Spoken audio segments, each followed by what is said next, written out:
Like Mark said already, I'll be talking about personal branding today, and especially for developers and people in tech. So let's start. And if you have any questions in between, just post them in the chat. I'll try to answering them right away. So, real quick, my name is Julia. I'm a web developer and a software engineer from Hamburg.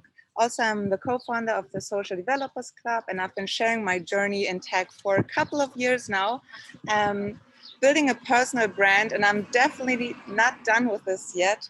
Helped me already getting into jobs, building important relationships in political, but also economical and connections, and even inspired others to start their journey in tech. So personal branding is not only for companies. It can also benefit you, everyone from having a strong brand, and can be useful for each individual to build a personal brand. Wikipedia says personal branding is the conscious and intentional effort to create and influence public perception of an individual to ultimately advance their career, increase their circle of influence, and have a larger impact. To me, that just means putting yourself and your content out there to promote yourself. You know, everyone already has a personal brand. It's what others say about you when you are not in the room. So with active personal branding, though, you can have an impact on that. It's not the amount of followers, but the value you create for your field. May it be in web development, UX design, data science, or you name it.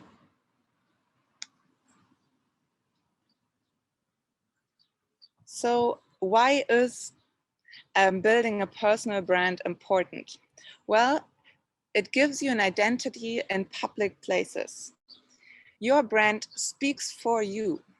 People get to know you for what you do and the impact you have created, and you can position yourself as an expert in your specific field. So personal branding helps you with job opportunities and recruiting as well, because when people like your work and your projects, I'm going to wait the bus real quick, and then people get a sense of what you do and what you can offer. It's more likely that they reach out to you and offer you opportunities for work or also freelancing gigs. Also, when students and juniors increase their visibility on business platforms, for example, they get access to a network of seniors in which they can position themselves at a very early stage and get in contact with the relevant decision makers from the economy. When in between jobs, you can also benefit from personal branding because people permanently keep up with your work and your skills. Some tech companies even check how active you are on Stack Overflow before they even invite you to a job interview. But also, if you have your own business, personal branding can help you with customer acquisition and recruiting, because potential B2B customers and employees check out what their executives put out there. Also, you can use personal branding to build your network. This is, it can increase your connections and lets you meet people in the similar field. And also, last but not least, you can influence others with personal branding and have an impact, and also get appreciation for what you do. I'm so sorry, Max, if it's too loud, let me know, please, on the streets. Oh, it's okay. Everything's fine. All right. So today, let's look in how you can actually build a personal brand. We're looking into 5 points of this: finding a niche, create your own bio and portfolio, creating a social media platform, create and share content, and also how you can join and contribute to a community. So let's get started. First of all, find your niche, and if you want, you can also follow a strategy, which makes it a little bit easier to get started. So whether it's cybersecurity, DevOps, machine learning, you need to find your niche. It doesn't have to be a job though.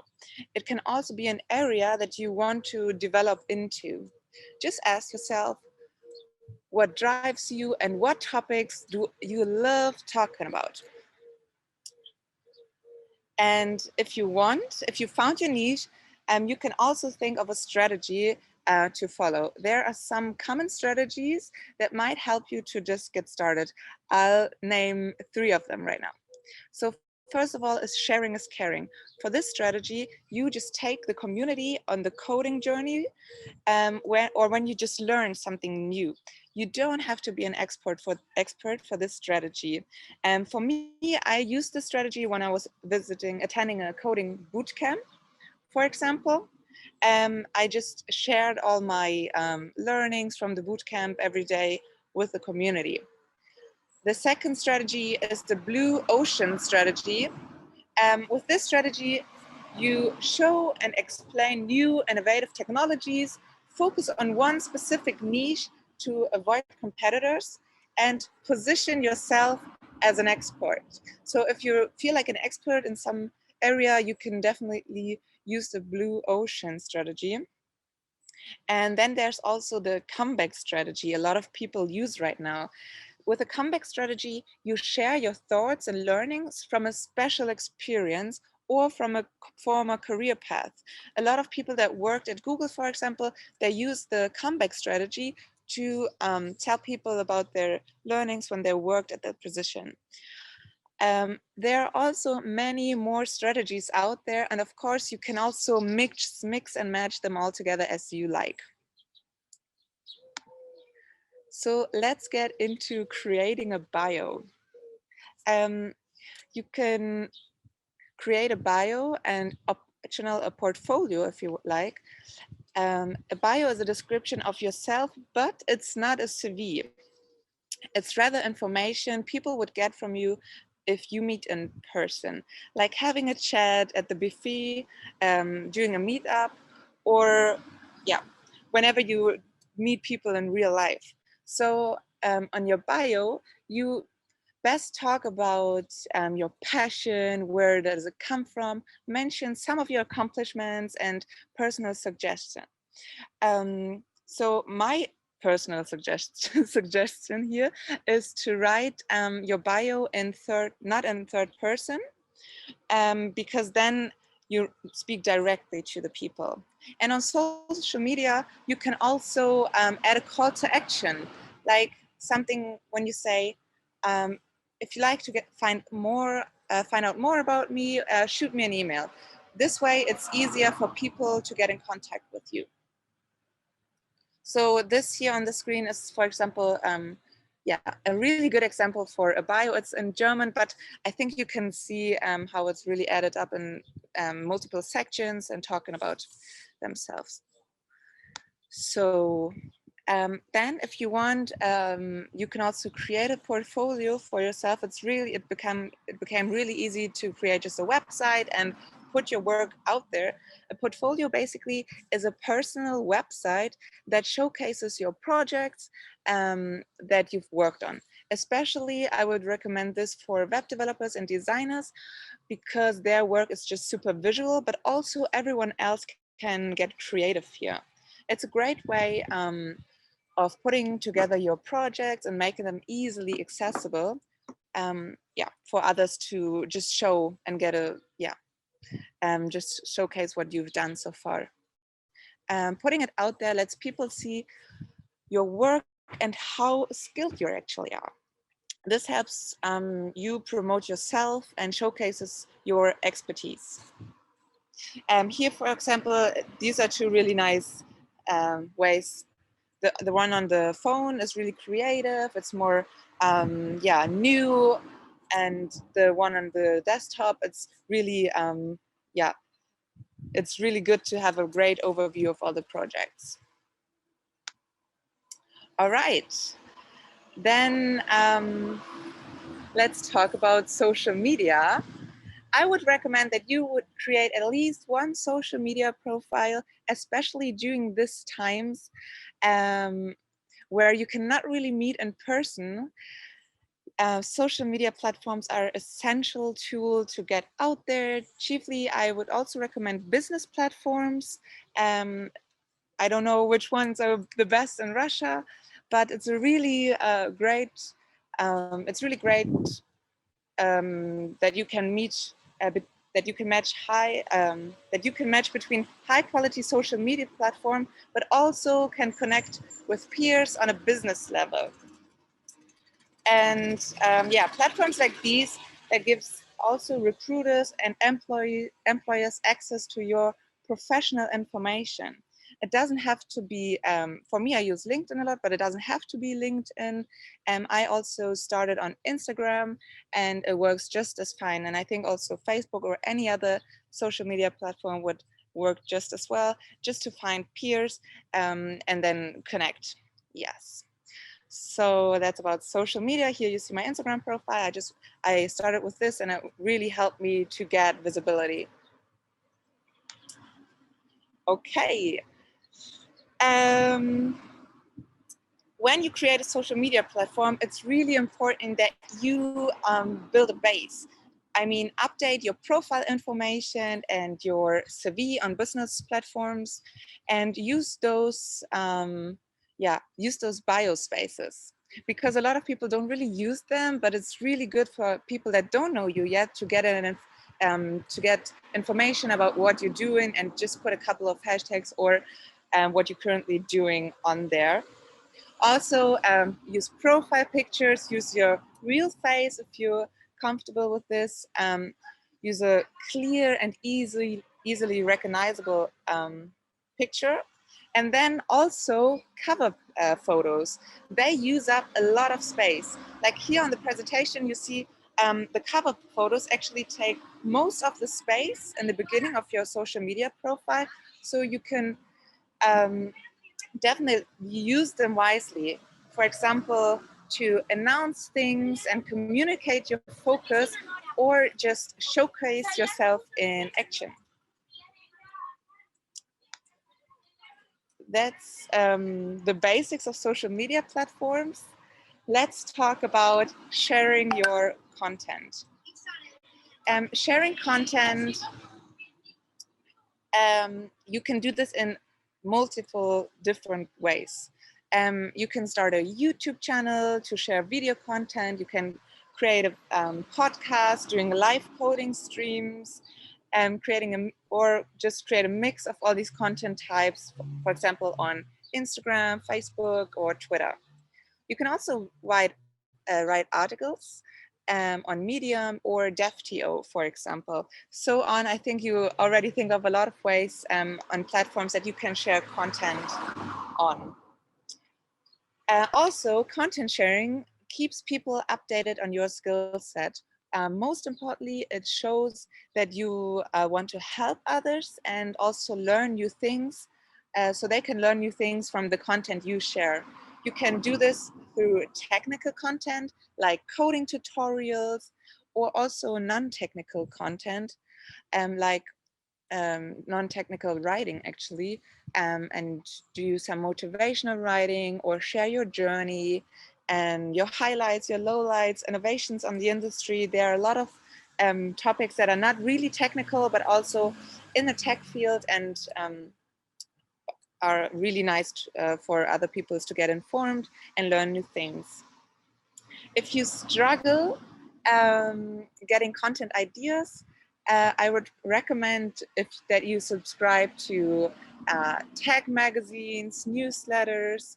I always just scan the headlines on tech newsletters, and this really helps me filtering what topics are important and what I can post about. You can also set up a Google alert for your topics. Then you always get a notification if something in the field, for example, I have a Google alert on AI, and if whenever there's an article pushed about AI, then I just get the alert and I scan if this is interesting for my community as well. And if it is, I just share it. Then I also really like to share my top learnings, for example, from a last meetup or a conference you attended. So if you take notes during conference like these, for example, you can already have a lot of material for social media content. Okay. Then my last point is on networking, because I think networking is an important part of your personal branding. Joining and contribute to a community is really important. With my friend Sabrina, for example, I founded the community Social Developers Club, but you definitely don't have to build your own community. You can just join one that's already out there. And there are plenty of amazing tech communities out there. Just check out Meetup and see what's going on in your area, or join hackathons, for example, and conferences to find communities that fit you. Okay, I'm going to switch a little out of the sun like this. All right. I really can't tell you enough how important it is to be part of a tech community. There are just so many benefits, like career growth and job opportunities, but also it's a platform to share problems and find solutions. This way, to find mentors that guide you, and also it's a great way to impact people and get motivated from other people's experiences. And I think we're right on time. So with this said, I'd like to close my talk and thank you for your attention. Spasiba. Thank you, Julia, for timeline compliance, and the topic was really interesting. So let's choose Julia. Maybe somebody have question here in Zoom.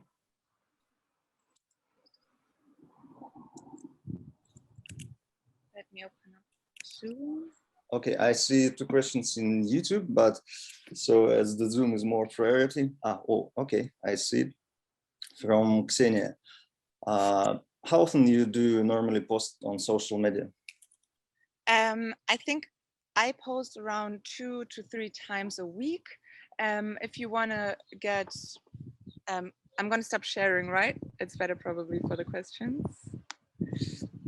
So, but a lot of people also recommend sharing every day, because if you want to start on social media, when you share every day, you get more, you become more visible. So in the beginning, you should probably share every day or at least every other day, so you get visible, and later it's fine if you share, I think 3 times or 2 to 3 times. I do now, but it always depending on the content. If there's nothing I want to share, then I don't share. So I'd rather share quality content fewer times a week than just trash content every day. Okay, thanks. The next question from Ksenia also. Is the content is original, or do you do reposts as well? If someone has wrote a really nice article, I repost also content, but also I use sometimes other content to get inspired and see what I can learn from this, and then I share my learnings from that. So I always try to post from a personal kind of view. Yeah, I hope that explains the question. Thanks. So the next one is from Oleg. When is better to start? If you have not enough knowledge, what to share then? Right. This is what I was when I showed the strategies, the sharing. The first strategy is perfect if you don't have all the knowledge. Is I really love this. Is if I learn something new, I just take my community on this journey. So I don't have to be an expert, but I can just share whatever I learn. And so the best way to start is right now, just share your learnings from the TeamLeadCamp, for example, and share what you learned today. And that's fine. So you can just start right away, don't have to be an expert, and still help others learn from your experiences. Great advice. So the next one is from Evgeny. It's about, okay, is there a need to create a different profile for a personal brand in social networks? And how not to mix personal and professional life if that's not the case? Okay, yeah, that's a really good question. I used my personal Instagram account in the beginning because I didn't know that it's going to develop into a personal brand. But if I would have started from the beginning, I would definitely do a second account on social media. One that's I would put privately just for myself and my friends, and one account that's more professional for the business and networking account, and also maybe have a name on your username that is connected with your field. So I can definitely recommend having a second professional account on the platforms. It just makes it easier for people to get a feeling of what you're actually doing. Yes. Great. So let's continue. There are a few questions in YouTube channel. The next one is from Evgeny. Which platform is higher priority for personal brand promotion? The thing is, in Europe, LinkedIn is really well used. I don't know about Russia, actually. I think you know best, whatever feels good for you. A lot of developers are on Reddit and Twitter also. There you cannot write too long articles, but still, I think you can share articles or just share your thoughts and learnings on whatever platform you feel comfortable with. For example, I'm not super active on Twitter because I just feel more comfortable with LinkedIn and Instagram. So I use that for me, and then I just find peers that are also using the platforms. It actually doesn't matter too much which platform, whatever in your country is, you like to use, what's mostly used probably is also a good tool. But also, I always like to check out social media platforms or networks that are not so popular yet, because then you can start being, an early adopter and get, a lot of following with little effort. If the platform is new, always try. Thanks. Frankly speaking, LinkedIn is also the most popular platform, despite its ban. I'm sorry. The next question is from Alexander. What are the most common mistakes in personal branding for the product owners? For product owners, I don't know if you can actually tell that that you can do a lot of mistakes. It's all from your personal experience, but I would definitely tell you, never talk bad about anyone. Even if you are angry at a customer or business partner or whatever, never share any anger or anything that is not so nice on social media, because if you make up or anything, it puts a bad image on yourself. Rather focus on the positive things, on your learnings, on your experiences that brought you ahead, rather than sharing negative experiences. This is definitely something a lot of people don't follow, and it just brings a bad image on their personal brand as well. Good advice. One more question from Evgeny from YouTube. How to find a balance between speaking at conferences and real code development, and how not to lose the hard skills? Okay, that's a really good question, because I always prepare talks while I'm learning something new. For example, when I was learning React, I wanted to do a talk about it, a public speaking gig, just so I can focus, I can take my learnings right into the talk. So I love to share, I like to mix sharing knowledge and learning things at once. So I don't think it's either or, like I think it's a perfect combination. If you learn something new, if you stay up to date, state of the art, then take whatever you learned from that experience and put it into a talk, for example. or share it on social media, whatever feels best for you. Great, thanks. So while others preparing questions, I have a question from myself. So I know that there are different engineers. Some of them like to speak with people. Some of them like to interact with numbers. Some of them like to interact with code. And Yes. For example, I have been working in IT for a while, and I know a lot of engineers who don't like to speak with people at all. What will be your advice for those people who like to keep their life private? Yes, of course.